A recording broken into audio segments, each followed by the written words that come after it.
Hello friends, इस trial balance की class में हम एक क्वेश्चन कवर करने वाले हैं जो कॉम्प्रिहेंसिव ट्रायल बैलेंस बनाने का क्वेश्चन है। इस क्वेश्चन में हमने कुछ सिलेक्टेड और जो स्टूडेंट्स को जनरली डाउट्स होते हैं वो वाले ही प्रॉब्लम्स और टर्म्स इंक्लूड किए हैं। ये क्वेश्चन आपके एग्जाम पॉइंट ऑफ व्यू के लिए काफी इंपॉर्टेंट है क्योंकि आपको एग्जाम के समय कुछ क्वेश्चंस देखने की जरूरत नहीं है। ये क्वेश्चन आप कर लेंगे तो सारे क्वेश्चंस के कंसेप्ट एक ही क्वेश्चन में कवर हो जाएंगे। सो चलिए शुरू करते हैं।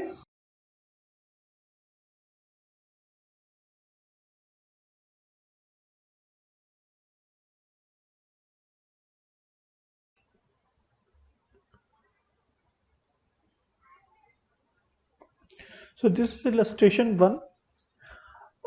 This is a comprehensive question on trial balance prepared for revision of every type of concept involved in trial balance, right? मैंने उन चीज़ों को एक ही क्वेश्चन में डाला है जिन चीज़ों में कभी कभी थोड़ा डाउट होता है कि वो डेबिट है या क्रेडिट है। तो चलिए शुरू करते हैं और इसमें हम हेड्स देंगे एक रीजन का भी और उसमें लिखेंगे कि क्यों हम किसी चीज को डेबिट कर रहे हैं या क्रेडिट कर रहे हैं या किसी चीज को छोड़ रहे हैं या ट्रायल बैलेंस में ले रहे हैं। ठीक है, चलिए शुरू करते हैं। सो ट्रायल बैलेंस एज ऑन जो भी डेट है, ठीक है, और यहाँ ऊपर रहेगा इन द बुक्स ऑफ जिसके भी बुक्स में बन रहा है। ठीक है, हेड्स ऑफ अकाउंट्स, राइट, उसके बाद होता है एलएफ, उसके बाद होता है डेबिट, उसके बाद होता है क्रेडिट और यहां पर हम दे देते हैं रीजन। ठीक है, और यहां दे देते हैं अमाउंट इन रुपीस, राइट। चलिए सबसे पहला एडजस्टेड परचेज। तो बताइए एडजस्टेड परचेज लेंगे कि नहीं लेंगे? सो यस, एडजस्टेड परचेज लेंगे। डेबिट में आएगा कि क्रेडिट में आएगा? डेबिट में आएगा। क्यों आएगा डेबिट में? क्योंकि जो एडजस्टेड परचेज होता है, adjusted purchase is a purchase, वो भी स्टॉक है या एक्सपेंस बोल सकते हैं। सो स्टॉक लिखता हूं मैं, राइट, स्टॉक, या आप बोल सकते हो goods. So purchase is a goods, right. Now bad debts recovered. जो बैड डेट्स होता है, bad dates is a loss, कि मुझे पता है कि मेरा इतना पैसा डूब गया, this is a loss, right. एक होता है bad debts recovered. Bad debts recovered, जब मुझे लगा था कि कोई जो पर्सन जिसको मैंने लोन दिया था उससे अब पैसा नहीं मिलने वाला है, बट उसने कुछ अमाउंट लाके मेरे को दे दिया। ठीक है, सो दिया तो सोच के देखिए कि क्या एंट्री पास हुई होगी। मान लीजिए कैश दिया उसने, सो हमने क्या बोला होगा? कैश अकाउंट डेबिट, क्योंकि पैसा तो आ रहा है तो अकाउंट डेबिट तो होगा। क्रेडिट हम क्या करेंगे? टू बैड डेट्स रिकवर्ड, या ठीक है, टू बैड डेट्स रिकवर्ड, या जो भी बैड डेटर्स, जो भी कुछ भी, फिलहाल बैड डेट्स रिकवर्ड मान के चलते हैं। सो बैड डेट्स रिकवर्ड का क्रेडिट बैलेंस होता है। ठीक है, सो यहां पर जो बैड डेट्स रिकवर्ड है ये जाएगा क्रेडिट में, डेबिट में 0, क्रेडिट में 10,000। ठीक है, then closing stock. Closing stock लेते हैं कि नहीं लेते हैं? सो कंसेप्ट ये है, अच्छा, bad debts recovered is like, क्या बोल सकते हो, रेवेन्यू तो है नहीं, मतलब सिर्फ पैसा मिला है। सो रिकवरी, रिकवरी ऑफ डेट्स लिख देते हैं। ठीक है, क्रेडिट बैलेंस होता है, इनकम नहीं है पर से। सो थर्ड है क्लोजिंग स्टॉक।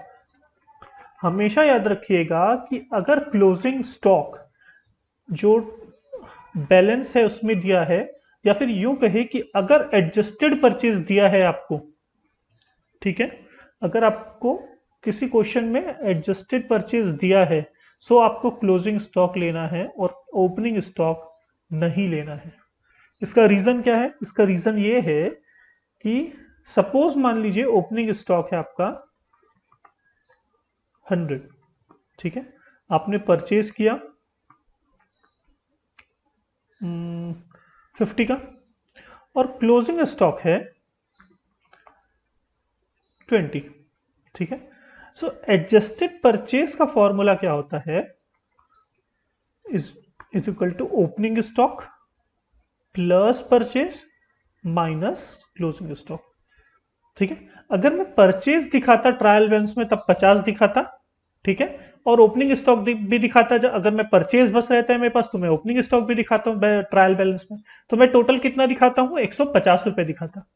बट जब भी मैं एडजस्टेड परचेज दिखाऊंगा तो मैं क्लोजिंग स्टॉक बस दिखाऊंगा, टोटल हो जाएगा 150, क्योंकि ऑलरेडी इस फॉर्मूले में हमने ओपनिंग स्टॉक को प्लस कर दिया है और क्लोजिंग स्टॉक को माइनस कर दिया है।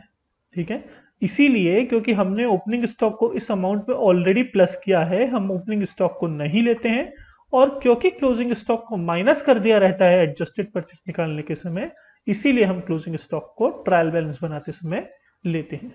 ठीक है, सो कंसेप्ट याद रखिए, अगर एडजस्टेड परचेस ट्रायल बैलेंस में आ रहा है सो क्लोजिंग स्टॉक आएगा, ओपनिंग स्टॉक नहीं आएगा। ठीक है, रीजन हमने अभी सीखा, क्योंकि एडजस्टेड परचेज में ऑलरेडी ओपनिंग स्टॉक इंक्लूड रहता है और क्लोजिंग स्टॉक डिडक्टेड रहता है। ठीक है, चलिए, तो क्लोजिंग स्टॉक क्या होगा, डेबिट होगा। स्टॉक है 1,20,000, क्रेडिट में नहीं, रीजन क्या लिखूं, S adjusted purchase is given, closing stock will be taken into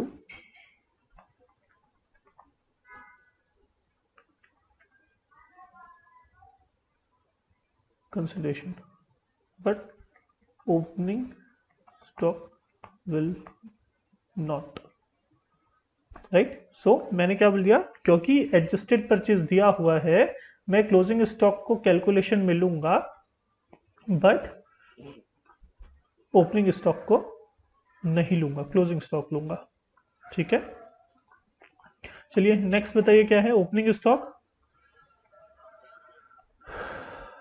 इसमें नहीं लेंगे, इसमें भी नहीं लेंगे, रिमार्क्स वही आएगा, राइट। कॉपी करके पेस्ट कर देता हूं मैं, आप चाहें तो इसको हटा भी सकते हैं, मैं सिर्फ आपको हर जो हेड्स है उसमें रिमार्क्स देने के लिए मैंने सिर्फ कंसीडर किया है, बट लॉजिकली ये नहीं आएगा। ठीक है, कैरेज आउटवर्ड बताइए, कैरेज आउटवर्ड क्या होता है, एक बार यहां ध्यान दीजिए कि carriage inward versus return inward and carriage outward versus return outward। जो कैरेज इनवर्ड होता है वो एक्सपेंस होता है। एक्सपेंस किस लिए होता है, जब हम गुड्स परचेज कर रहे हैं, सो जो चार्जेस देते हैं, ऑक्ट्राई, फ्रेट चार्जेस, वो कहलाता है कैरेज इनवर्ड, राइट। और कैरेज आउटवर्ड क्या होता है, जब हम सेल करते हैं किसी को, तो जो हम यहां से उसके शॉप तक या कोई स्पेसिफिक डेस्टिनेशन तक जो खर्चा करेंगे वो कहलाता है carriage outward. In any case दोनों एक्सपेंस है, ठीक है, और वो भी हमारा एक्सपेंस है, और एक्सपेंस ऑलरेडी डेबिट होता है, तो irrespective of whether it is a carriage inward और कैरेज आउटवर्ड, ये दोनों डेबिट होगा, right. In case of return inward is like, यहां पर नाम पढ़ के देखिए, इनवर्ड कुछ चीज अंदर आ रहा है, राइट। सो जो हमने सेल किया था वो वापस आ रहा है, तो सेल क्या होता है, क्रेडिट, तो रिटर्न इनवर्ड होगा आपका debit.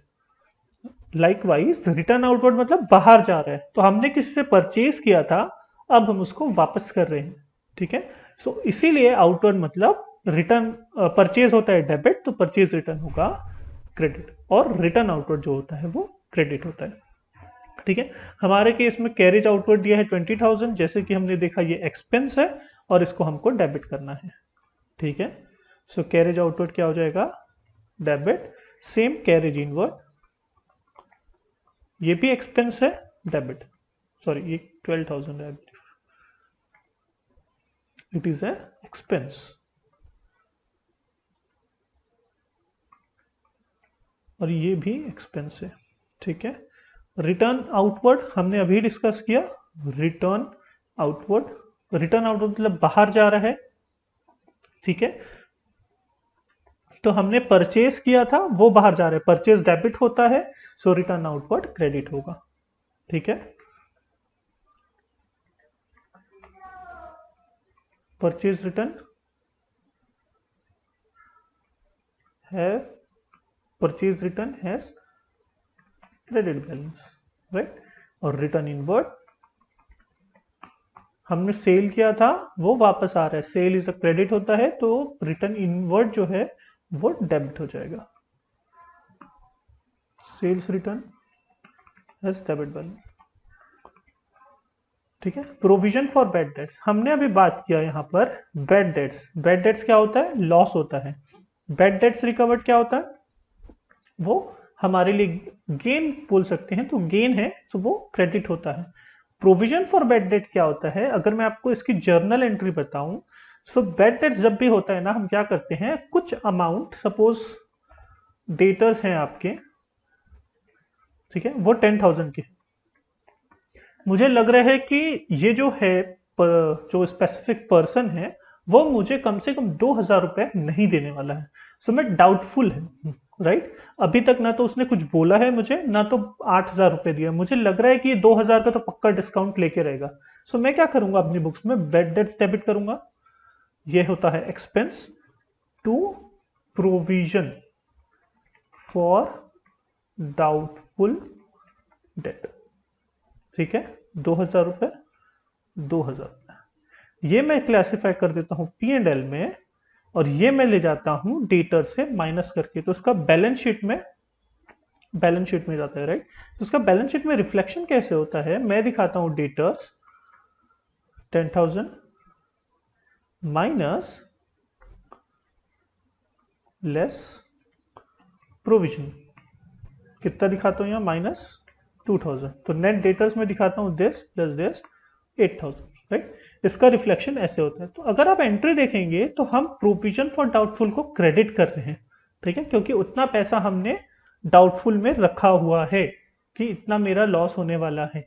So provision for doubtful debts या बैड डेट्स जो होता है उसका क्रेडिट बैलेंस होता है, right, as against bad debts जो कि खर्चा है, और जो डेबिट होता है प्रोविजन फॉर डाउटफुल डेट्स जो है, फॉर बैड डेट्स या डाउटफुल डेट्स एक ही मतलब है, इसका होता है क्रेडिट बैलेंस।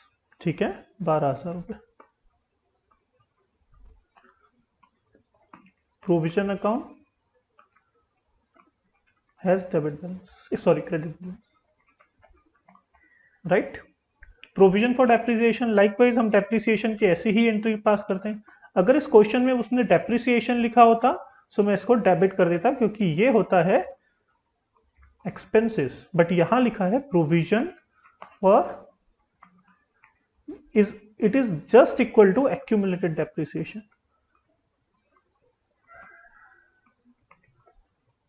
जब भी हम एंट्री पास करते हैं हम depreciation debit to accumulated depreciation करते हैं, ठीक है। और एक्यूमुलेटेड डेप्रिसिएशन को इस क्वेश्चन में इसने प्रोविजन फॉर डेप्रिसिएशन बोला है। सो प्रोविजन फॉर डेप्रिसिएशन का क्रेडिट बैलेंस होता है, राइट, क्योंकि हमने जर्नल एंट्री में देखा उसको हम क्रेडिट करते हैं। प्रोविजन फॉर डेप्रिसिएशन 0 और 15,000, ठीक है। ग्रांट रिसीव्ड, हमको पैसा मिला,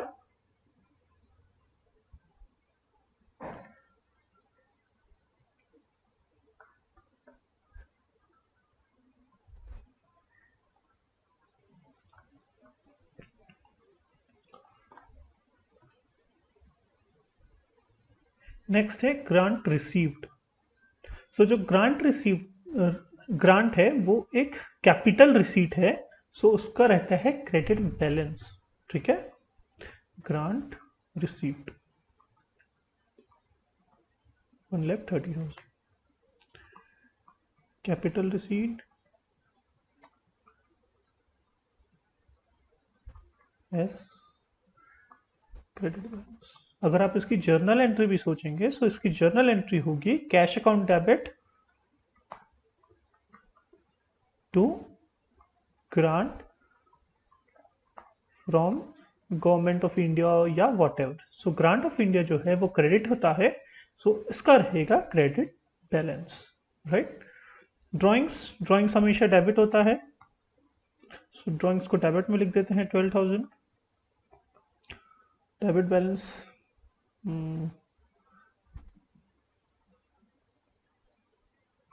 एस डेबिट, ठीक है। नेक्स्ट है bank overdraft. So bank overdraft is a liability just like a loan, temporary loan, हमको ओवरड्राफ्ट मिला हुआ है, सो इसका रहेगा क्रेडिट बैलेंस, लायबिलिटी है ये, ठीक है। नेक्स्ट है insurance, nothing is given. Insurance क्या है? सो इंश्योरेंस को हम ट्रीट करेंगे एक्सपेंसेस और इसका रहेगा डेबिट बैलेंस, ठीक है। एक्सपेंस, लोन एडवांस्ड, हमने लोन किसी को दिया है, राइट। हमारा जो बिजनेस है वो किसी को लोन दिया हुआ है, सो ये होता है एक एसेट, ठीक है। अगर हमको लोन मिला रहता सो वो होता लायबिलिटी, क्योंकि हमने किसी को दिया हुआ है, ये है एसेट। एडवर्टाइजमेंट कुछ भी नहीं दिया है, हम इसको एक्सपेंस मानेंगे, ठीक है, एक्सपेंस। नेक्स्ट बैंक, और स्पेसिफिकली दिया हुआ है कि इसका क्या है, इसका क्रेडिट बैलेंस है, राइट। तो क्योंकि क्वेश्चन ने दिया है कि इसका क्रेडिट बैलेंस है, हम इसको क्रेडिट में लिख देंगे। हो सकता है ना बैंक का क्रेडिट बैलेंस करेंट अकाउंट होगा, हमने ज्यादा ओवरड्रॉ कर लिया होगा,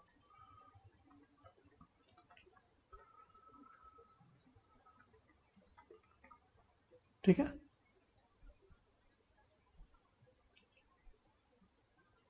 जीरो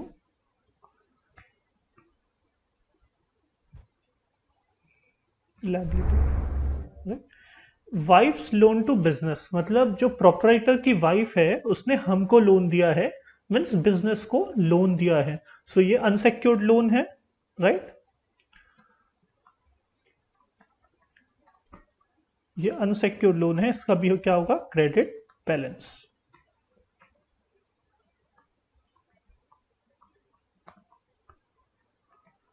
ठीक है। तो हमारा ट्रायल बैलेंस मोस्टली बन गया है।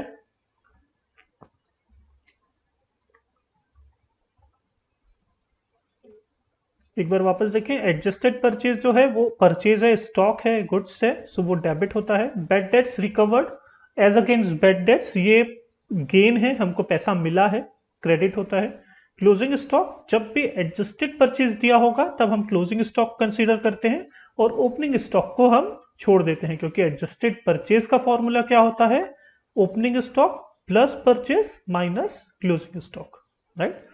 कैरेज आउटवर्ड, कैरेज इनवर्ड दोनों खर्चे हैं। कैरेज आउटवर्ड सेल्स के समय फ्रेट और ऑक्ट्राय लगता है, कैरेज इनवर्ड परचेज के समय लगता है, क्योंकि दोनों खर्चे हैं, दोनों को हमने डेबिट किया है। रिटर्न आउटवर्ड क्या होता है, रिटर्न आउटवर्ड मतलब हमने परचेज किया होगा, अब हम उसको वापस कर रहे हैं, सो क्योंकि परचेज डेबिट होता है, परचेज रिटर्न क्रेडिट होगा, so return outward is equal to purchase return credit. Return inward मतलब हमने जब सेल किया होगा वो वापस आ रहा है हमारे पास, राइट। सो जब सेल करते हैं तो वो क्रेडिट होता है, तो जब वापस आ रहा है तो हम उसको डेबिट कर रहे हैं। प्रोविजन फॉर बैड डेट्स, जो प्रोविजन फॉर बैड डेट होता है वो क्रेडिट होता है, क्योंकि जो इसकी जर्नल एंट्री हम कैसे पास करते हैं ये सोचिए, bad debts debit to provision for bad debts. Likewise depreciation, provision for depreciation is nothing but an accumulated depreciation, right. Grant receive is a capital receive, और इसका क्रेडिट बैलेंस है। ड्रॉइंग्स, प्रोपराइटर ने पैसे निकाले हैं, 12,000 डेबिट होगा। Bank overdraft liability है, 10,000। Insurance हमने खर्चा ट्रीट किया है, 5,000 रुपए डेबिट होता है। लोन एडवांस्ड, हमने किसी को दी है लोन, राइट, तो एसेट। एडवर्टाइजमेंट अगेंस्ट एक्सपेंस है। बैंक का क्रेडिट बैलेंस है टेम्पररी, 34,000 लायबिलिटी है। और वाइफ लोन टू बिजनेस, हमको प्रोपराइटर की वाइफ ने लोन दिया है इस बिजनेस को, सो वो अनसेक्योर्ड लोन है और वो क्रेडिट होगा, ठीक है। चलिए इसका टोटल कर लेते हैं डेबिट साइड का, और सेम इसका भी डेबिट कर लेते, 2,44,000। जो डिफरेंस है उसको सस्पेंस में डाल दीजिए। क्वेश्चन ने बोला है in case of any difference in debit and credit balance put the same in suspense account, so is equal to this minus this, 1,79,000 suspense में, ठीक है। सो ये था एक कॉम्प्रिहेंसिव क्वेश्चन जिसमें हमने काफी सारी चीजें कवर कर ली हैं जो इन जनरल हमें डाउट कभी कभी हो सकता है, राइट। होप आपको ये क्वेश्चन समझ में आया होगा। क्वेश्चंस और आंसर्स के पीडीएफ लिंक डिस्क्रिप्शन बॉक्स में दिए हुए हैं। नेक्स्ट क्लास में हम कवर करेंगे कुछ थ्योरीज एंड एक इलस्ट्रेशन जो कि सब्सिडियरी बुक, लेजर और ट्रायल बैलेंस बनाने का है। सो मिलते हैं नेक्स्ट वीडियो में, तब तक के लिए take care and good bye.